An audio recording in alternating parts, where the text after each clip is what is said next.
We turn now to Virginia Democratic Senator Tim Kaine, who joins us this morning from Richmond. Good morning to you, Senator.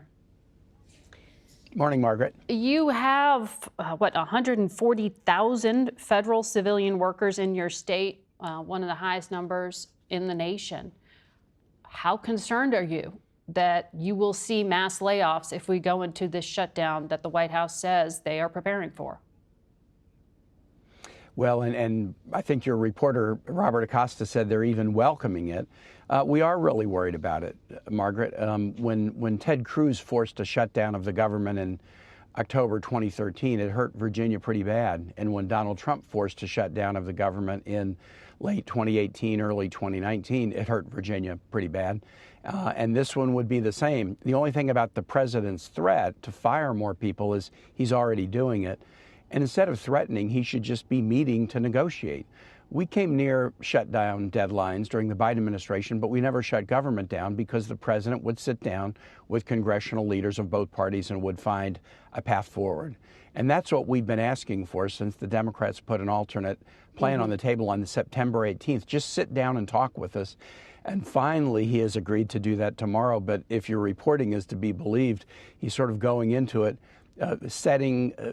reducing expectations improperly. He should be doing what presidents do and saying we're going to find a deal to keep the government of the greatest nation on earth open. But is it enough of a deal to say take the short-term 7-week funding deal and we'll continue to talk about these health care subsidies that Democrats say they are so concerned about? I mean, is it really worth the risk?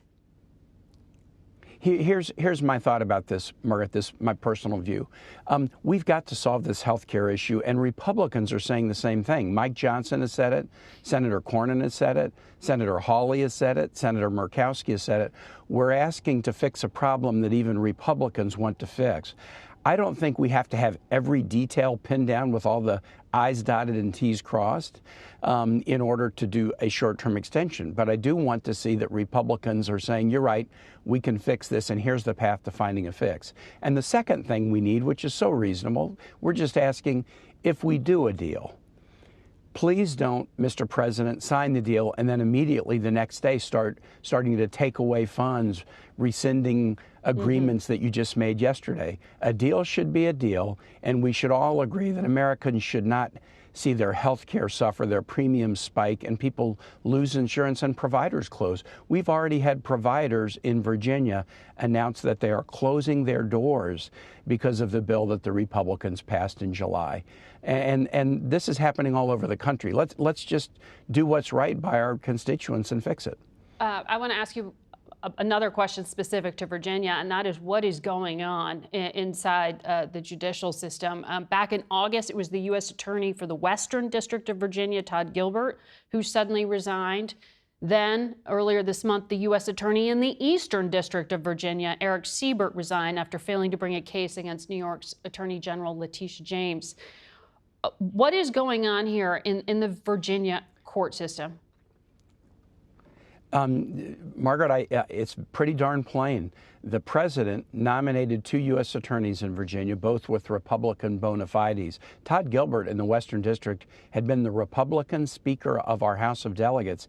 He resigned as a legislator to take the Trump appointment. President Trump's team interviewed these candidates, approved the candidates, nominated the candidates, and then even appointed them into the interim position. But both were forced out because they said their integrity as prosecutors would not allow them to genuflect to Donald Trump. And in Todd Gilbert's case, they wanted to force him to demote a longtime career member of the Western District of Virginia who had served under multiple administrations and presidents. He refused to do so. And in Eric Siebert's case, he refused to bring a criminal charge against a perceived Trump political opponent when there was no evidence to support the charge. President Trump spending time going after enemies, trying to figure out a way to give $20 billion to a friend, the Argentine government, instead of dealing with the challenges we elected him to confront. Food prices are going up.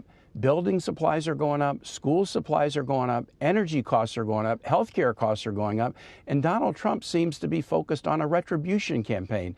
You got to focus, man. This is an important job. It's time to focus. Well, when it comes to those Virginia cases, have you talked to Siebert? Have you talked to Gilbert to understand why they felt they had to resign? I have talked to each of them after the resignations were done. These were individuals I knew both. I knew Todd Gilbert because of his legislative role, and I knew Eric Siebert very well by reputation. And again, this was the prosecutor, Margaret, who, when the Biden administration transitioned to the Trump administration DOJ put him in the role as an interim even before we recommended him, along with our Republican governor, Glenn Youngkin, as you mentioned. So after they had been fired, yes, I did call and say, I'd like to understand why you were forced out. And they shared thoughts with me without getting into anything about particular cases or particular communication they'd had with Trump administration officials. But I am convinced, and Virginians are convinced. I traveled around the state this week. People are talking about this. Yeah. Both of these individuals had a backbone. They wouldn't genuflect to Donald Trump, and they wouldn't bring baseless cases. And we shouldn't see that in any district in this nation. And it's sad that President Trump is more focused on retribution than serving his constituents. Well, that Eastern District did come forward with this indictment of former FBI Director James Comey. Yes, it was just a 2-page indictment, no evidence presented publicly here, but it was convincing enough to 14 of 23 people sitting on a grand jury. Can you really say there's no there there? Well, a bare majority. As you know, Margaret, there's 23 people on a grand jury. They need at least 12 votes to get an indictment. And yes, they got their finger over the bar with 14, although the 23 wouldn't agree on one of the charges that the U.S. attorney was pushing. So we will see what this case is about. It is odd that the indictment has so few facts, and I found it very odd. I used to practice in this court, and when the Attorney General put out a press statement after the indictment and said, we will follow the facts in this case, what? Prosecutors follow the facts before they indict. They don't indict and then say, well, let's see what the facts are. I think she even revealed that this is a weak case, which everyone in her office was telling her it was a weak case. You, on your armed services role, I want to quickly ask you, you have said you are supportive of the creation of a Palestinian state. And we saw at the UN this past week, a large number of members just simply walked out when Israeli Prime Minister Benjamin Netanyahu spoke. It was a statement. Tomorrow, he's going to be at the White House. Ahead of that meeting, President Trump said this. I'm not allowing Israel to annex the West Bank. There's been enough. It's time to stop now, okay? That's a strong statement. Do you know how the United States should enforce that? How do you force Israel to step back from annexation? Well, I was very heartened that the president said that. And you're right. I support what the United States voted for in the UN in 1947, a state of Israel and a state of Palestine. One of those promises has been met, one hasn't. And we need to be on a path for a Palestinian state that's demilitarized, where Hamas plays no role in its governance. And until we find that path forward, we're going to have continued cycles of violence that are bad for Israelis, bad for Palestinians, bad for the region. So I hope the president, who by all accounts has a strong relationship with Prime Minister Netanyahu, makes plain that we are against annexation. And this 21-point proposal that the president has on the table, which is pretty similar to the New York dialogue being led by the French and the Saudis. They're different efforts, but they're trying to reach the same point: a future state for Israel and Palestine where both can live in peace, and creating stability in the region instead of the cycles of violence. So I hope the president leans into that at the meeting tomorrow. I was heartened by his comment. It would be a big mistake for the Prime Minister Netanyahu to look at all of these nations that have been allies saying, you need to change course, and for him to just pull his head in the shell and turn inward and continue to isolate Israel rather than move forward toward peace and more stability in the region. Senator Kaine, thank you for your insights today.